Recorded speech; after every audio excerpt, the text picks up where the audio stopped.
Chaque jour, vous êtes des millions à vous connecter sur Internet, en quête de l'âme sœur ou d'un simple rendez-vous d'une nuit. Sur les sites de rencontres, le désir souvent se débride. Car caché derrière un pseudonyme, n'est-il pas plus aisé de laisser libre cours à l'expression de ses fantasmes ? Derrière son pseudo, Jackie Giboulet était lui aussi un homme qui aimait les rencontres virtuelles. Il était en effet un habitué des sites de rencontres gays. Il s'y connectait quotidiennement pour rencontrer des hommes, pour draguer. Alors quand il repère le profil d'un certain mec du 30 sur son site de rencontre favori, il espère sans doute un de ces rendez-vous qu'il affectionne tant. Mais le soir du 23 janvier 2009, c'est la mort qu'il va rencontrer. Qui est mec du 30 ? Pourquoi a-t-il assassiné Jackie Giboulet de 13 coups de couteau ? S'agit-il d'un crime crapuleux, d'un meurtre homophobe ? Quand le réel se substitue au virtuel, que les pulsions se déchaînent, il est parfois difficile de démêler mensonges et vérité. Meurtre sur Internet, c'est tout de suite dans Sex Crimes sur 13e rue.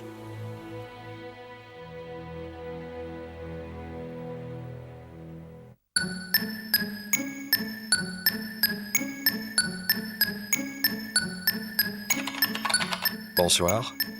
Ça va, petit chou ? T'es où ? Sur Nîmes, et toi ? Nîmes Saint-Césaire. Je suis juste à côté de chez toi. Ça va, on est bien tombés tous les deux.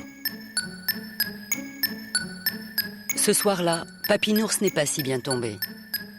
Il avait passé l'après-midi sur Internet dans le but de rencontrer des hommes. Et avec Mec du 30, il pensait bien avoir trouvé son partenaire pour la soirée. Tu cherches quoi dans le chat ? Sucer et me faire sucer. Ok, moi c'est pareil. Et c'est possible de se voir ? Vous êtes à quelle adresse, monsieur ? Quelques heures plus tard, la rencontre entre Papinours et Mec du 30 connaîtra une issue tragique. Papinours s'est retrouvé sauvagement poignardé à son domicile. Il était massacré. Il y en avait de partout. Il y en avait de partout. Le visage, le corps, c'était horrible.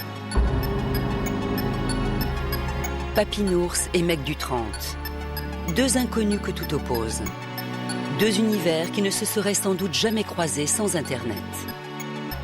Là où toutes les rencontres deviennent possibles, même les plus fatales. Alors, comment ce simple chat a-t-il pu se conclure par un crime aussi sanglant ?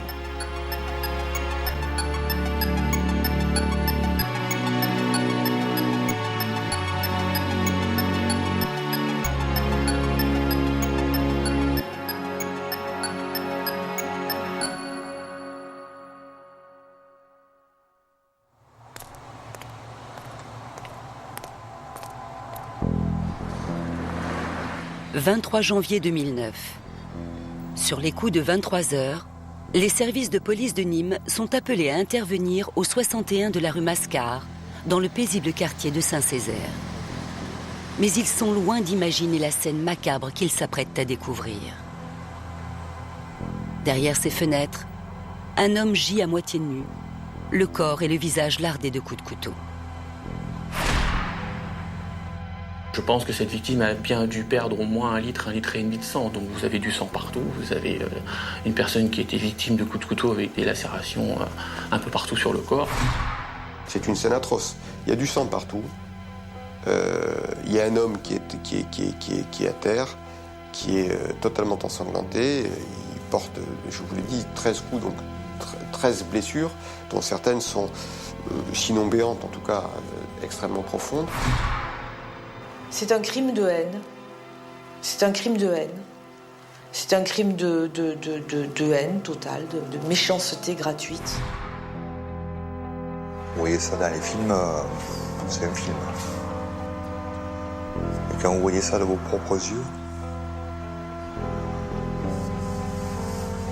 et que vous savez que c'est là, c'est le sang de votre frère par terre, sur les murs, de partout.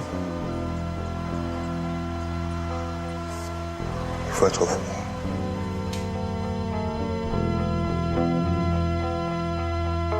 L'homme qui a fait l'objet d'un tel acharnement s'appelle Jackie Giboulet. Il est âgé de 58 ans, n'a aucun passif judiciaire et mène une vie ordinaire. En apparence, rien ne le prédestinait à connaître une fin aussi tragique.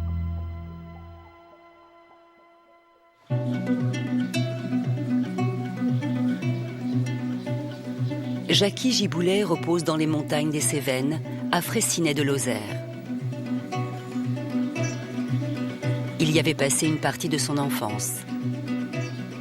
Et c'est là, dans le village familial, qu'il souhaitait être enterré.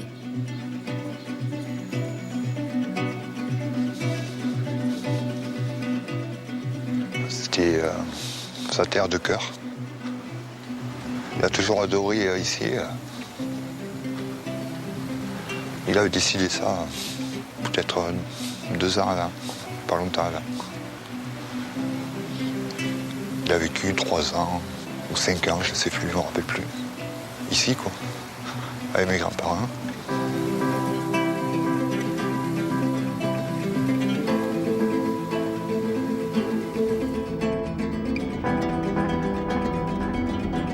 Jackie et Bernard étaient très proches. À la mort de leur mère, Jackie s'était occupé de son petit frère. Bien des années plus tard, c'est au tour de Bernard de prendre soin de son aîné. Jackie traverse alors une période difficile. Bernard lui propose de l'héberger. On l'avait dépanné pour quelque temps, et puis ça a duré 10 ans. Bon, il avait ses 2 pièces en bas de chez moi, on ne vivait pas ensemble. Mais bon, on se voyait tous les jours, le matin, à midi, le soir, tout le temps, quoi. Il a vu naître ma deuxième, il a vu naître ma troisième. C'était le parrain de mon aîné. Moi, il m'a servi de père. Et voilà. De modèle. Grand frère protecteur, tonton gâteau, bon vivant. Jackie est un personnage haut en couleur et apprécié de tous. Mais cette bonhomie affichée, revendiquée, lui sert aussi de carapace. C'est quelqu'un qui ne parlait pas de lui. Et voilà, à part bon, des petites choses, mais sur ce qu'il pensait réellement, sur sa façon de voir les gens, sur sa façon de ressentir ou d'exprimer une émotion, c'était un grand mystère. De l'avis de tous, Jackie était un homme pudique, secret même, qui avait très peu dévoilé sa vie sentimentale. Physiquement, on ne pouvait pas sentir qu'il était homosexuel. Il s'habillait d'une façon normale, je veux dire, il n'avait pas d'extravagance, il n'allait pas mettre un petit bracelet ou une petite bague. Voilà, non, c'était un garçon, un vrai garçon, quoi. Donc, je pense qu'il était perçu comme un célibataire endurci, qui n'avait jamais trouvé la femme qui... Voilà, je pense que ça, c'est le sentiment de ses frères, hein, Bernard ou Michel, même ses belles-sœurs. Je pense que, voilà, c'était un célibataire pur et dur. C'est certain que je savais qu'il n'y avait pas de fille. Je savais qu'il fréquentait beaucoup de garçons, mais ça c'est depuis très longtemps. Je l'ai toujours vu comme ça, mon frère. Mais jamais de ma vie, je l'ai vu, comment vous dire, senti qu'il se passait quelque chose entre lui et un autre garçon. Jamais. Au moment des faits, Jackie habite le quartier de Saint-Césaire à Nîmes. Il y partage un petit 2 pièces avec son colocataire William. Depuis 2005, de graves problèmes de santé l'ont contraint à arrêter son travail de chauffeur-livreur. Et il ne sort plus que rarement de son appartement. En dehors de son colocataire, son seul rempart contre la solitude, l'unique lien de Jackie avec le monde extérieur, c'est Internet. Enfermé chez lui, il passe de longues heures devant son ordinateur. Tous les jours, je parlais à mon frère sur Internet. Et le jour où il ne me parlait pas, de suite, je paniquais, quoi. Une fois, on est parti avec mon épouse en urgence à Nîmes. Et en fait, il avait été hospitalisé, on ne le savait pas. Je me suis rendu compte, vu qu'il ne s'était pas connecté, c'était pas normal, quoi. Voilà. Il était tout le temps connecté. Tout le temps.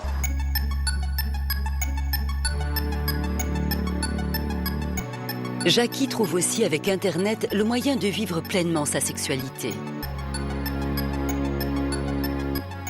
Inlassablement, il parcourt les sites de rencontres gays à la recherche d'un compagnon pour une nuit ou plus. Et ça marche. C'était de la consommation. Je pense qu'il draguait il faisait collection des rencontres.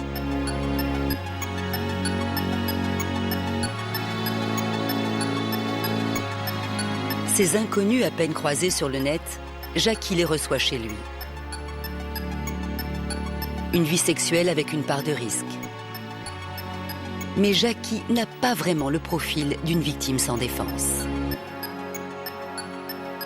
Mon frère, il faisait 1m90 comme moi et il devait faire, les derniers temps, il devait faire 150 kilos, je ne sais pas exactement, 140, 150 kilos. Bon, c'était quelqu'un d'imposant, quoi. Je n'arrive pas à le voir être agressé par quelqu'un, physiquement. Je n'arrive même pas à le concevoir. Parce que, voilà, il avait une stature quand même qui en imposait un peu. Voilà. Et puis, sa façon, son charisme. Je veux dire, quand il était assis, il était assis. Jackie est grand, imposant, et surtout, il est conscient du danger. Lorsqu'il reçoit des partenaires, il ferme toujours sa porte à clé. Et il présente systématiquement ses amants à William, son colocataire. Bref, une routine bien rodée. C'était pas la première fois qu'il faisait venir des personnes chez lui et il se méfiait. Ils avaient des codes entre eux, que s'il se passait ça ou ça, d'appeler vite l'autre. Le colocataire avait le téléphone, vite appeler la police ou en cas de problème. Et ce soir-là, il lui a dit à son colocataire, c'est pas grave, il n'y a aucun souci, je le connais. Il s'est pas méfié, quoi.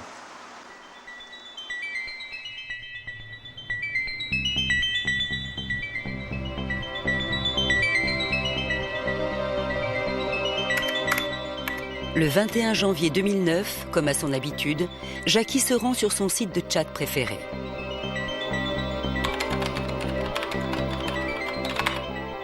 Très vite, Papinours repère le profil d'un certain mec du 30.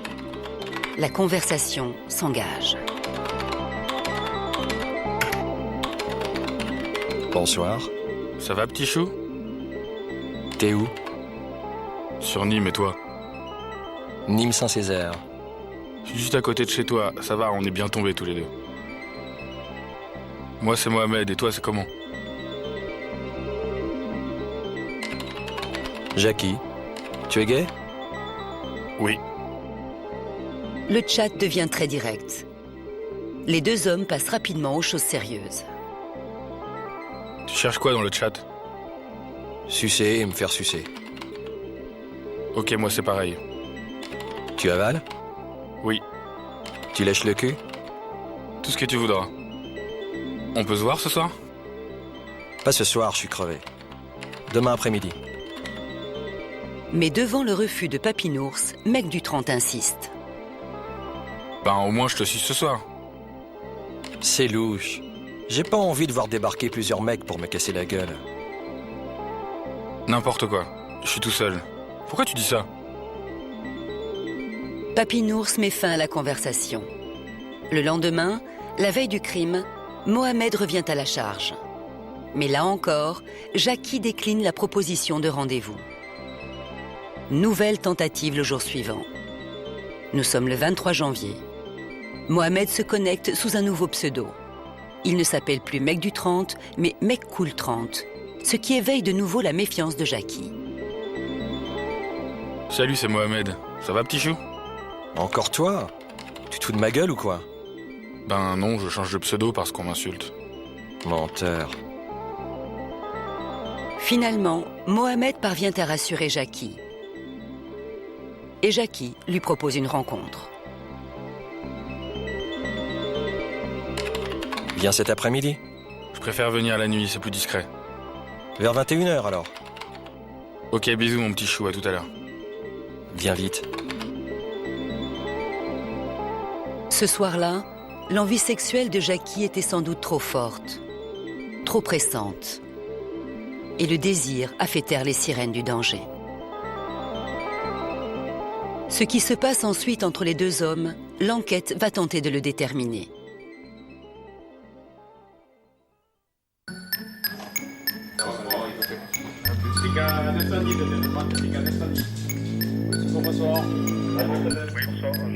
À 23h30, les services de police secours reçoivent un appel paniqué du colocataire de Jackie. Vous êtes à quelle adresse, monsieur? Il vient de découvrir son ami agonisant dans une mare de sang. Lorsque les policiers et le SAMU arrivent au 61 de la rue Mascar, il est déjà trop tard.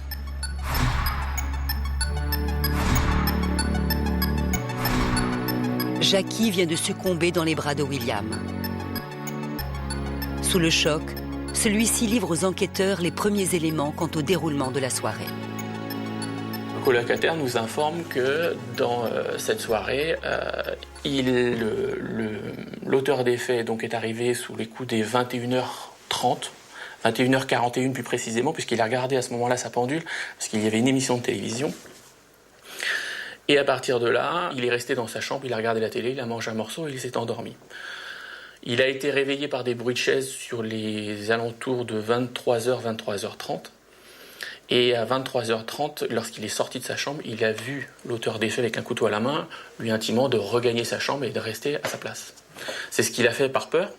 Il a voulu sortir par sa chambre, par le biais de sa fenêtre, il n'a pas pu. Et entendant la porte d'entrée s'ouvrir, s'entrouvrir, la porte d'entrée de l'appartement, il est ressorti et il a vu donc l'auteur des faits s'échapper avec un ordinateur sous le bras.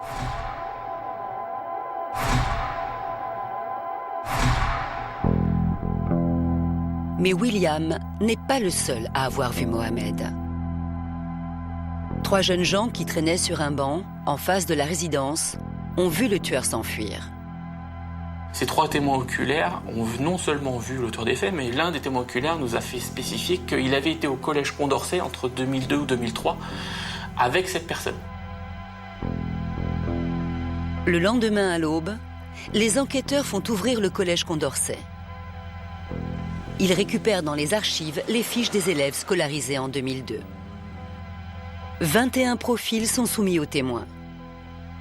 Et les enquêteurs vont très vite mettre un nom sur le tueur de Jackie. L'auteur a été formellement reconnu par les témoins oculaires et donc nous avons pu donner un nom sur ce Mohamed qui avait quitté les lieux et qui se prénommait en vérité Bouzida Aziz. Aziz Bouzida, 15 ans sur cette photo, 21 au moment des faits. Il est marocain et il a grandi dans un quartier populaire de Nîmes.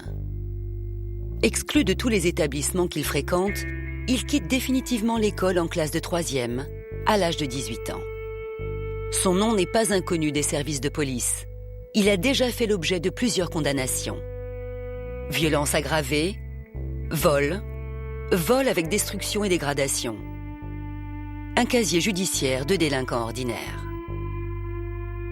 C'est un jeune, comme on en voit beaucoup, un peu désœuvré, je veux dire, sans diplôme, sans métier, sans travail, qui vit dans sa cité. Et puis, dans cette cité, on organise sa petite vie, ses petits copains.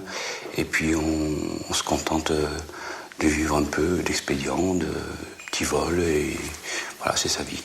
C'est un petit voyou banal, sans grande dimension ni sans grande épaisseur. Indépendamment de ces faits-là, j'imagine que si 3 ou 4 ans plus tard, il s'était rangé, il avait épousé une gentille fille, il avait fait 3 enfants et il avait travaillé, on en aurait sans doute plus entendu parler. C'est désormais un meurtrier qui est recherché par les policiers. La cité Pissevin, où réside Aziz Bouzida, est entièrement quadrillée. Sans succès. C'est un appel anonyme qui va permettre de retrouver sa trace. Vers 17h, les policiers sont informés qu'Aziz Bouzida se trouve à la gare routière. Il aurait l'intention de s'enfuir vers le Maroc. Les forces de police l'interpellent à 17h20 alors qu'il s'apprête à monter dans un car pour Tanger. Aziz est immédiatement placé en garde à vue. Il va maintenant devoir s'expliquer devant les enquêteurs. Les premières auditions amènent tout simplement à la question « Avez-vous tué M. Jiboulé-Jacqui hier soir ?» Il me répond « Oui, je l'ai tué ». Donc évidemment, à moi maintenant de savoir pourquoi il l'a tué et quel est le motif de ce meurtre. Et là, donc, M. Bouzida déclare avoir eu sur Internet une conversation avec une personne et ne sachant que faire de sa soirée, il décide, suite à une invitation pour boire un verre, d'aller dans l'appartement de M. Jiboulé-Jacqui.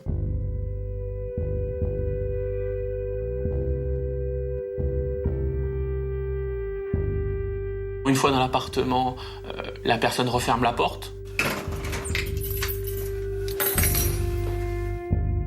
L'individu se déshabille. Monsieur Bouzida Aziz veut s'enfuir. L'individu lui barre la route. Il s'ensuit une bagarre. Il attrape un couteau. Et l'individu lui en saisit le bras. Il va lui mettre des coups de couteau.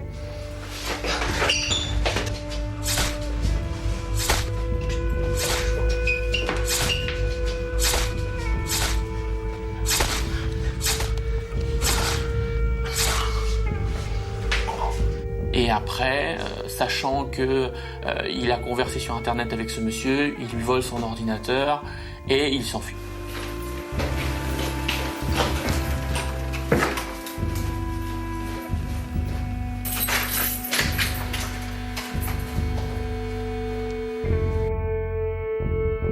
Ce serait donc pour se défendre d'une tentative d'agression sexuelle qu'Aziz Bouzida aurait asséné ses 13 coups de couteau à Jacqui Giboulet. Mais ce scénario ne convainc pas les enquêteurs.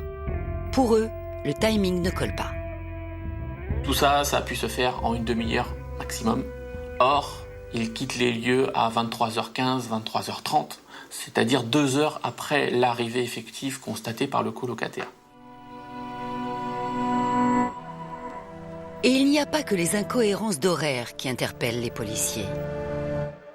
Pourquoi une personne âgée de 18-20 ans de type maghrébin habitant les cités allait faire dans un appartement d'une personne européenne handicapée de 130 kg âgée de 50 ans? Pour boire un verre à 22h le soir, j'y crois pas trop. Pour quelle raison Aziz s'est-il rendu chez Jacqui ce soir-là? Une hypothèse va bientôt émerger. Car l'enquête va connaître un rebondissement inattendu grâce à une autre affaire.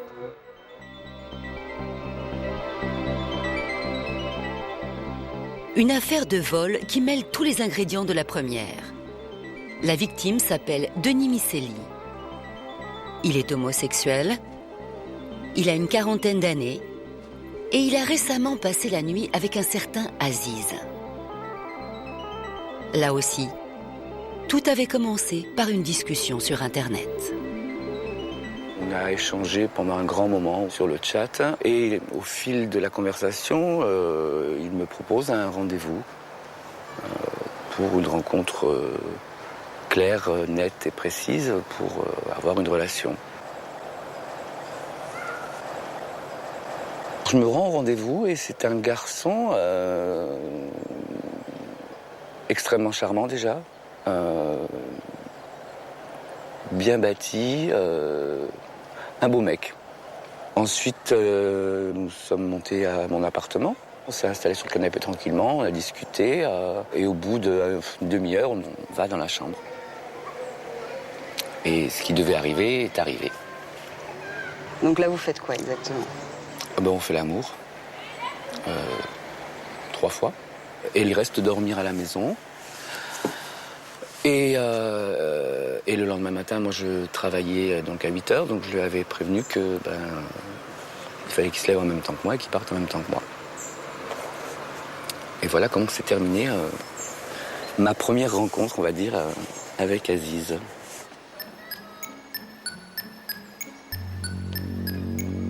Mais 2 jours plus tard, en rentrant chez lui, Denis trouve la porte de son appartement fracturée. On lui a dérobé son matériel informatique, un téléphone portable et une console de jeu.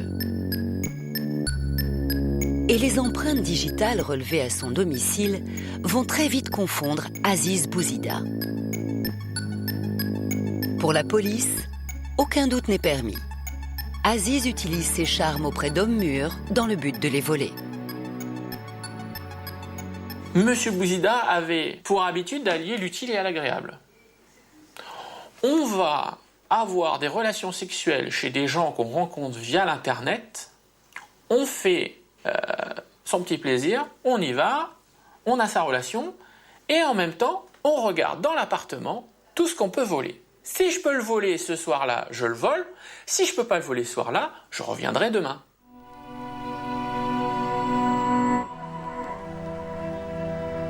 Que s'est-il passé chez Jackie Giboulet? Le vol aurait-il mal tourné? Jackie aurait-il déjoué les plans d'Aziz? Monsieur Giboulet avait l'habitude de fermer sa porte à clé.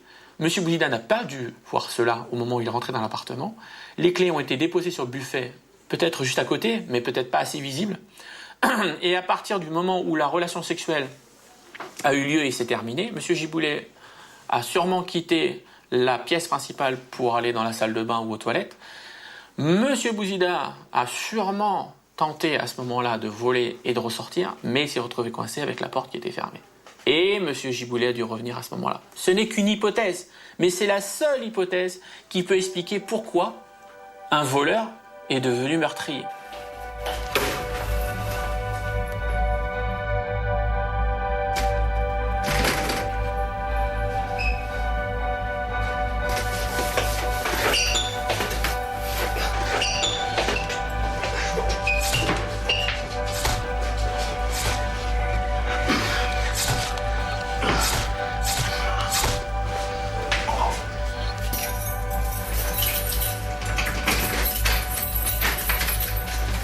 Aziz Bouzida serait donc venu pour voler. Mais en subtilisant l'ordinateur, il s'en est pris, sans le savoir, au bien le plus précieux de Jackie. Si mon frère l'a vu partir avec l'ordinateur, malgré son handicap, il n'a pas dû se laisser faire. Ça peut être que ça. Son ordinateur, c'était le seul lien qu'il avait avec l'extérieur. C'est comme si on lui enlevait son cœur. Hein.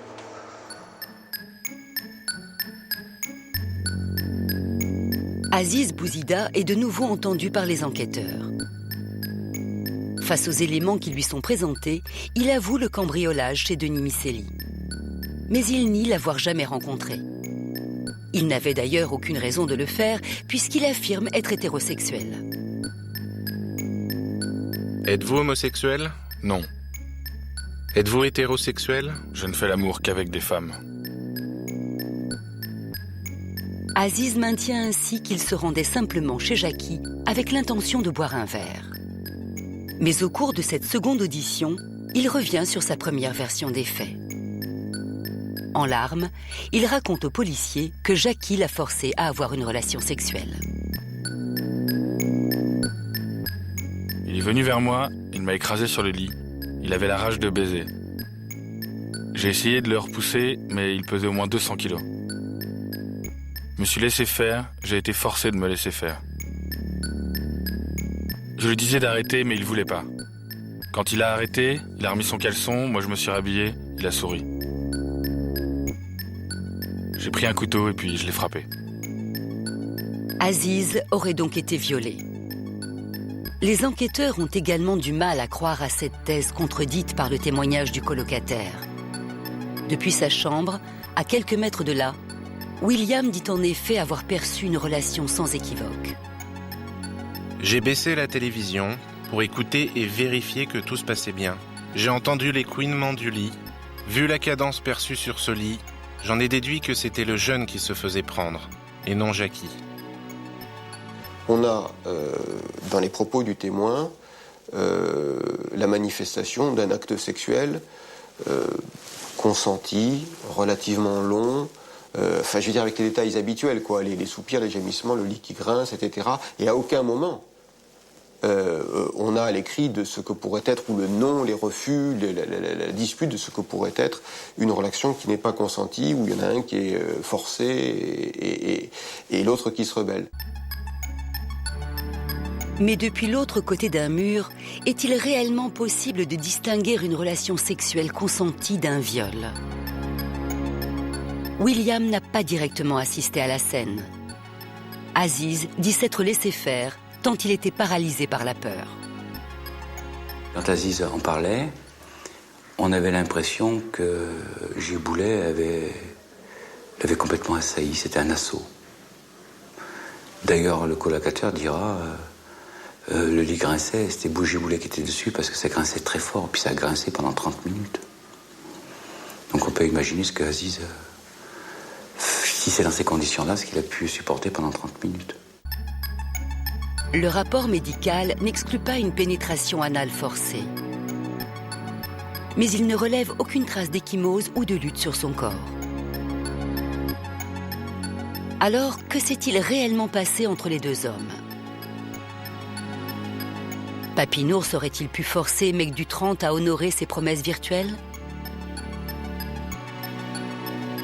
Jackie Giboulet, son colocataire, nous dira qu'il passait 15 à 16 heures par jour sur Internet pour recruter, je dirais, des jouets sexuels. On savait qu'il avait une préférence pour les jeunes. Et c'était quelqu'un qui était très porté sur la chose, sur l'acte sexuel et sur la relation. Jackie Giboulet, un homme très porté sur le sexe et amateur de jeunes hommes. Les correspondances retrouvées sur Internet montrent aussi un homme qui aime dominer ses partenaires et adepte de pratiques parfois brutales.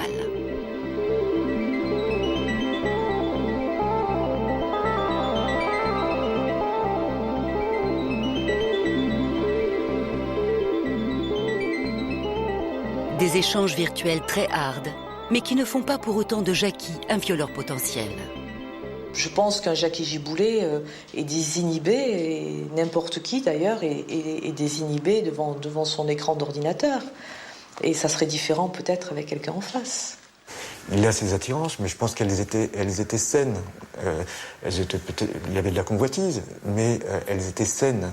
Il ne pouvait pas y avoir de domination. C'était pas son objectif. Il n'est pas fait de cela. Il n'a pas besoin de dominer les gens. Un viol, ça me paraît carrément... c'est insensé. C'est insensé. L'homme brutal, violent, agressif, décrit par Aziz Bouzida, ne correspondrait donc en rien à la personnalité de Jackie Giboulet. Quant à Aziz, il n'a pas vraiment le profil de la parfaite victime. Athlétique et sportif, il pratique intensivement la boxe. Élevé à l'école de la rue, rompu aux bagarres de bande, il a appris à se défendre dès son plus jeune âge. Monsieur Bouzida est une personne qui a déjà commis de nombreux vols. Si elle a l'intention de faire quelque chose, elle le fait. Si elle veut partir, elle le fait. Ce n'est pas même une personne de 130 kilos qui va la retenir. C'est une personne qui a 20 ans. Monsieur Giboulet était une personne de 50 ans et handicapé de la hanche. Il ne pouvait pas essayer de le violer. Et même si c'était mis en travers, M. Bouzida aurait largement pu se dégager de ce monsieur, le pousser, le bousculer, tout ce que vous voulez. Il était beaucoup plus fort, même s'il faisait 50 kilos de moins, il était beaucoup plus fort que M. Giboulet. En fin de compte, le scénario du viol semble écarté. Mais Aziz Bouzida n'en démordra pas. Il ne changera plus sa version des faits. L'instruction retient plutôt un crime crapuleux. Une thèse qui peine à expliquer ce déchaînement de violence meurtrière. Car s'il n'y a pas eu de viol, comment expliquer la sauvagerie du geste d'Aziz ? Ce qui m'a frappé, c'est l'acharnement. Ce garçon qui n'a pas besoin de porter 13 coups de couteau pour s'en aller. Ce qui m'a frappé, c'est la cruauté, l'acharnement et l'indifférence qu'il a au moment des faits par rapport à sa victime qui va véritablement baigner dans son sang. Hein. C'est une scène atroce que on va découvrir avec les appels au secours de Giboulet, qui va demander, et l'entend bien, qui va demander à Bouzida d'appeler les secours parce qu'il est hémophile. Pour moi, c'est une personne qui est malade qui a fait ça. On ne fait pas ça à une personne humaine. On ne fait pas ça. À la rigueur, un coup de colère, un coup de couteau. Il tombe, c'est fini, on s'en va en courant. Mais 13. Vous vous rendez compte, hein?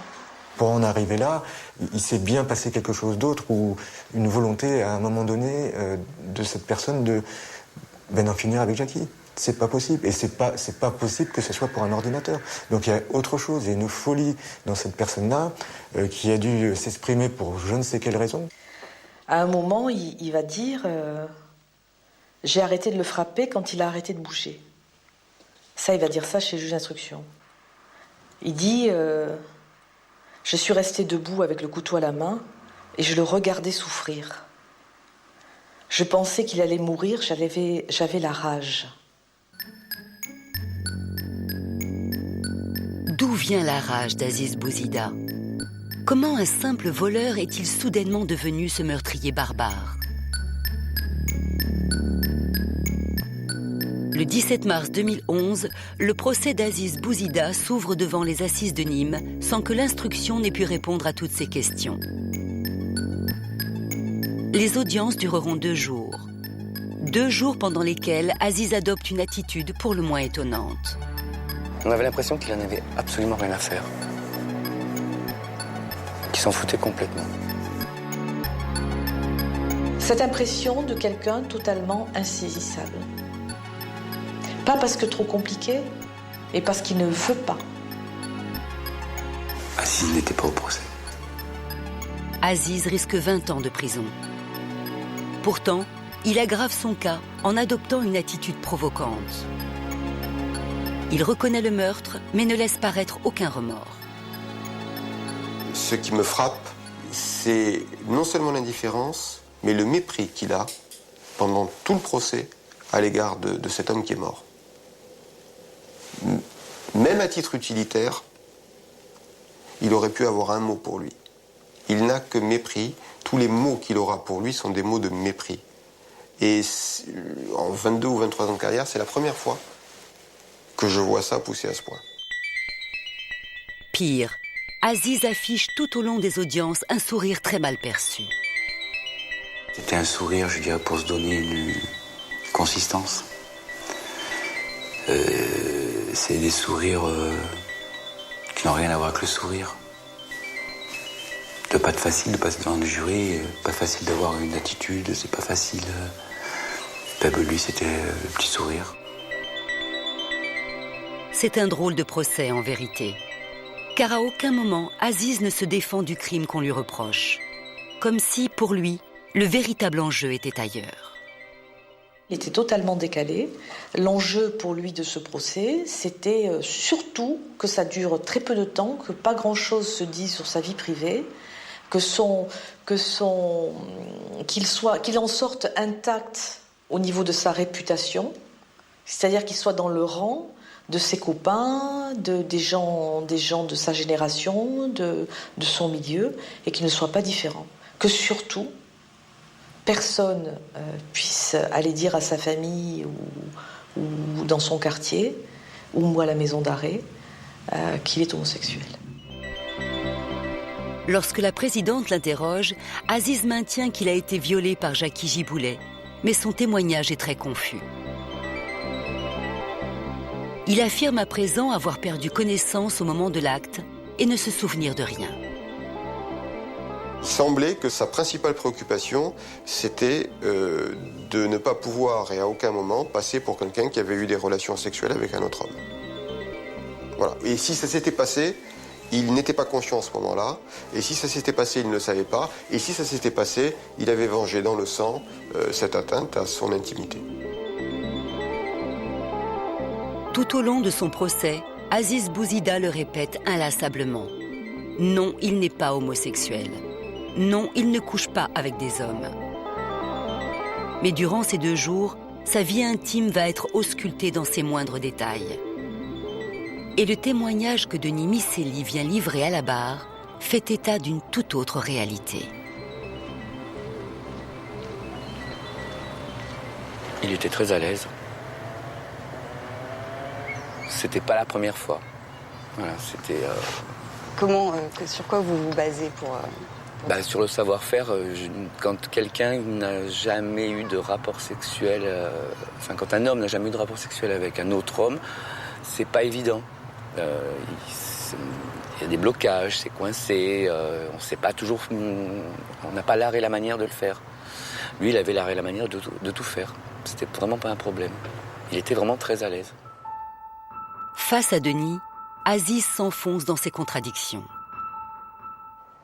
Qu'est-ce qu'il a dit face à votre témoignage? C'était pas vrai.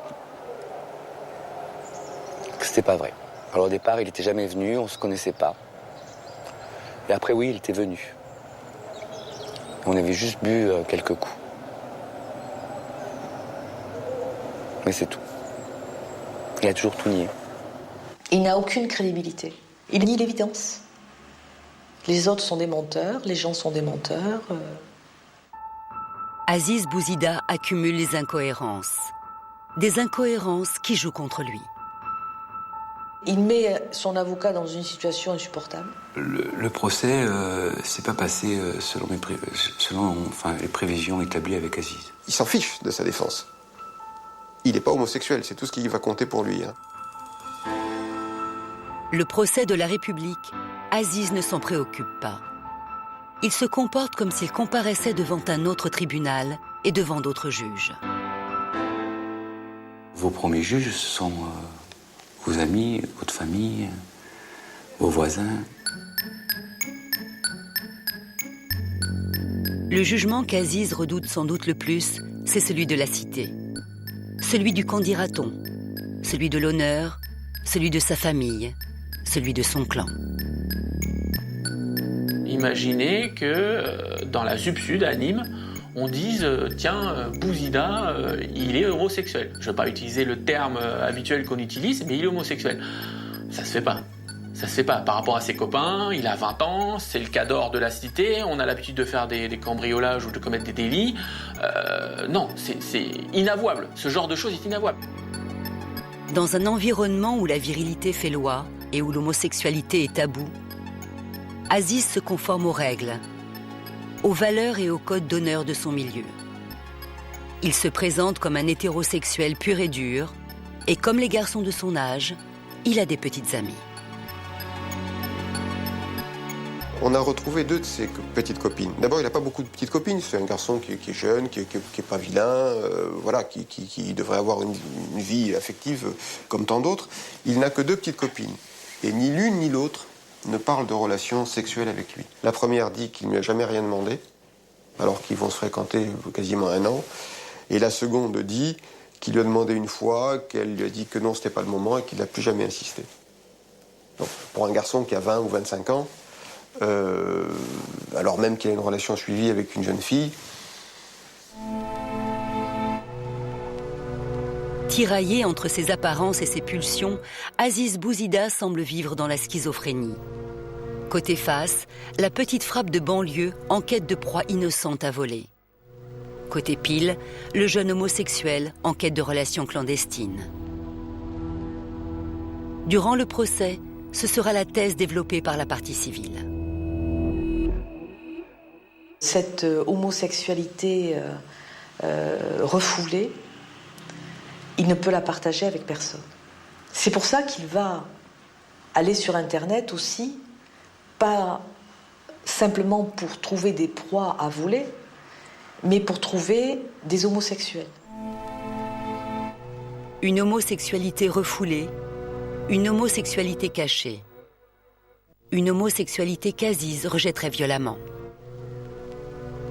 Indépendamment de tout ce que les gens peuvent voir en lui, il y a ce qu'ils voient lui en lui. Et je crois, là je fais de la psychologie, c'est peut-être pas mon rôle, mais je crois qu'il se dégoûte. Jacky Giboulet aurait-il ainsi catalysé ce dégoût éprouvé par Aziz? A-t-il fait les frais de ce refoulement dont parle la partie civile? Car en surprenant Aziz dans son vol, Jacky déclenche bien plus qu'une simple réaction de défense. Aziz Bouzida a une relation sexuelle normale. Et à l'issue de cette relation sexuelle, parce qu'il méprise cette homosexualité, qui est aussi la sienne, mais donc, par récurrence, celle de l'autre, il va se servir. Il va se servir naturellement, que l'autre va lui dire « mais qu'est-ce que tu fais ?» etc. Et il va être ulcéré d'avoir à rendre des comptes à ce type-là, qui n'est jamais qu'un homosexuel. C'est la haine. Il a tué, il a frappé l'image que Jackie Giboulet lui renvoyait. Ce serait donc symboliquement son homosexualité qu'Aziz Bouzida aurait voulu tuer à travers Jackie. Quand on donne des coups dans le visage, il y a les coups au thorax, il y a les coups dans le ventre, il y a les coups dans le dos, ça c'est pour tuer, et puis les coups au visage c'est pour enlever l'image, pour déshumaniser la personne, qu'elle n'existe plus. La dimension sexuelle du geste d'Aziz ne pourra jamais être portée à sa décharge. Qu'a-t-il réellement vécu ce soir du 23 janvier? Est-il allé trop loin dans son consentement? Au-delà de ses propres limites psychologiques? Toutes ces questions, Maître Vialette, l'avocat d'Aziz, ne pourra pas les poser. Car son client lui interdit formellement d'évoquer sa sexualité. Une défense impossible. Mais à un moment donné, j'ai envie de trahir mon client. C'est-à-dire? Plaider mon dossier comme je l'avais entendu.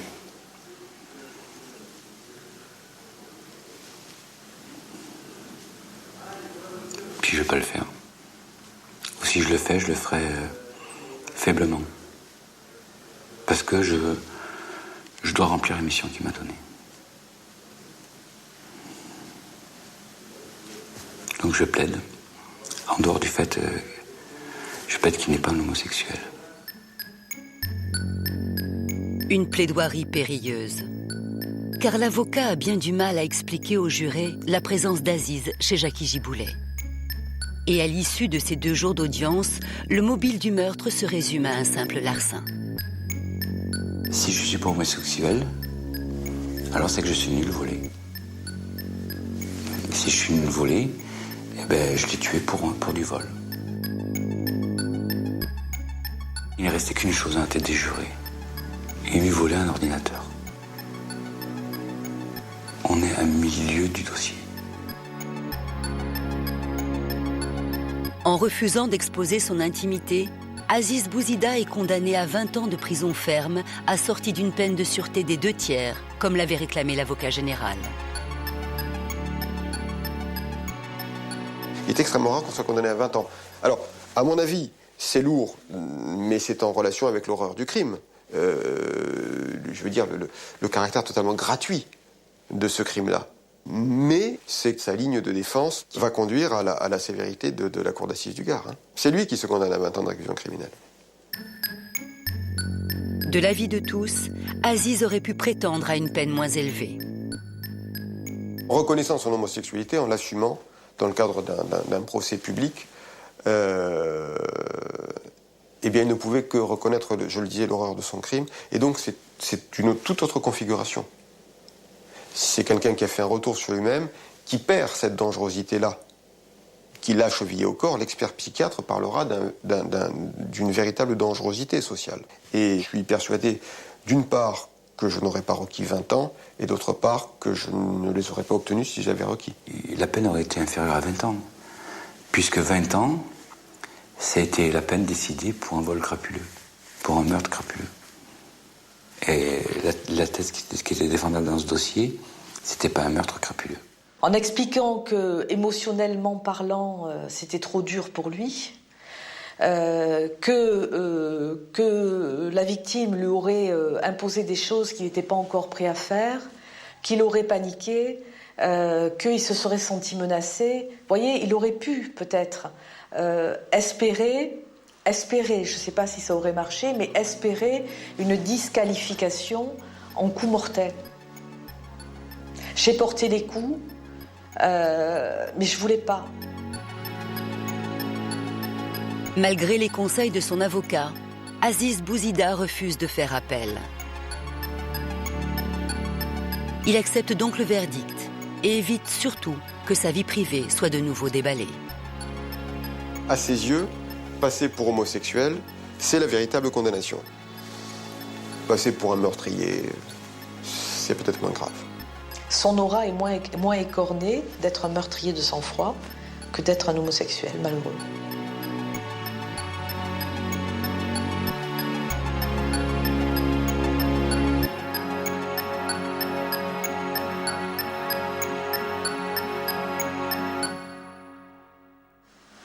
Il a été son plus grand ennemi, finalement?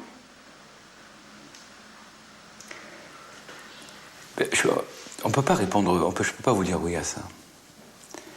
Il a été défendu comme il a voulu.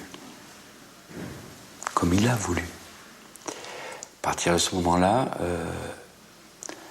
c'est ce qu'il voulait. Donc, quand vous dites il a été son plus grand ennemi, c'est au regard d'avoir une peine moins forte.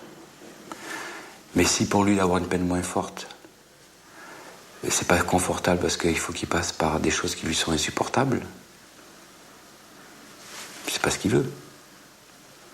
Lui, ce qu'il veut, c'est une peine et être dans une situation psychologique supportable pour lui. Ça, il l'a eu. Aziz aura donc choisi de passer des années en prison plutôt que de livrer une partie de son intimité.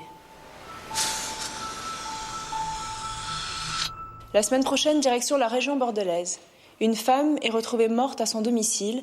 La scène de crime est effroyable. Un jeune homme est arrêté. Complexé, il aurait agi par frustration sexuelle. Mais aujourd'hui encore, le mobile laisse perplexe.